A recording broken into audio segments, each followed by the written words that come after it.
it's a product. Bw'ogula yaka, it's a service. Bw'ogula water, it is water tumukwatako tujja gamba it's a product.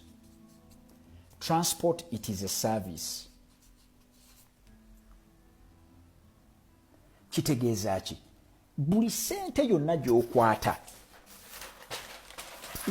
you can try to break down all the money. Sente zonna z'oli mu kukozesa. Sente zonna z'oli mu kukozesa. Bw'onoozi breaking down, zonna ogenda ziraba zigwa mu 1.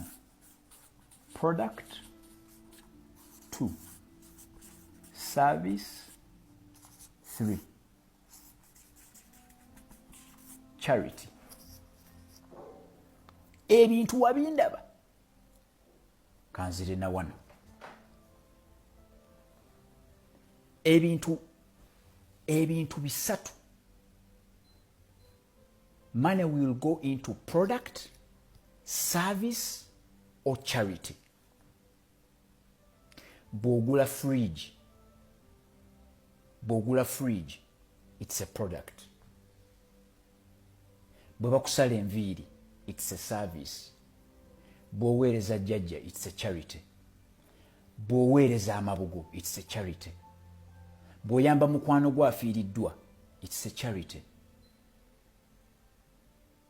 Kitegeeza nti tulina okunoonya tufuna tutya ebintu bino. Muziri engeri zaffe nnya. Engeri zaffe ziri ennya ze nagambye ze tufunamu ssente. Twandibadde tugamba nti newaakubadde oli employee, oli self-employee, oli business person, oli investor. Ffenna twetaaga ebintu bye bimu. Investor ali enkoko, nange investor ali enkoko ne employer ayagala nkoko. Investor anywa amazzi ne employer ayagala amazzi. Investor self-employee ayagala apartment ne employee ayagala apartment, ne businessman ayagala apartment. Naye kijja kitya nti mu maaso awo sente zaffe ziba zitugwako, kyetugenda okuzuula mu maaso eyo. Naye okirabye nti ffenna sente bwe tuzikwata ze tuyita expenditures. Bw'otunuulira expenditure column, we are either getting a product or service, or we are doing charity. Ne bw'oba oweerera mwana, you're getting a service for your kid. Ne bw'ogenda omwana waayiga piano, you're getting a service. Okitegeera? So njagala olabe nti buli omu expenses ze zigwa mu akabox. Kati wenzija nenkuleetera concept eya one-way ticket ne two-way ticket.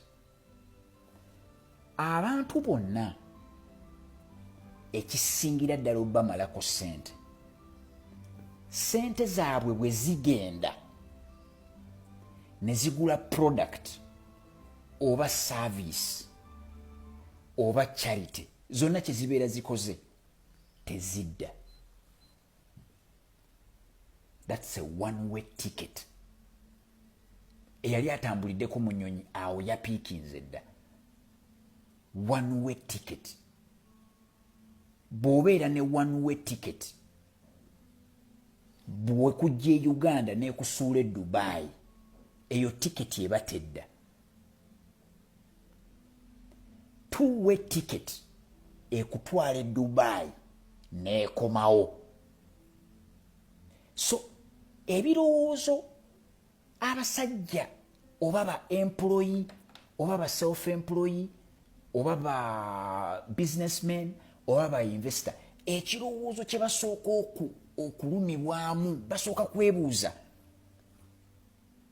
babeerako mu mbeera nga sente zibayitamu nga bwe zigenda tezidda. Kyova olaba abantu abali wano ba employee ebiseera ebisinga obungi be basinga obonaabona ne ssente ne bwe bamuwa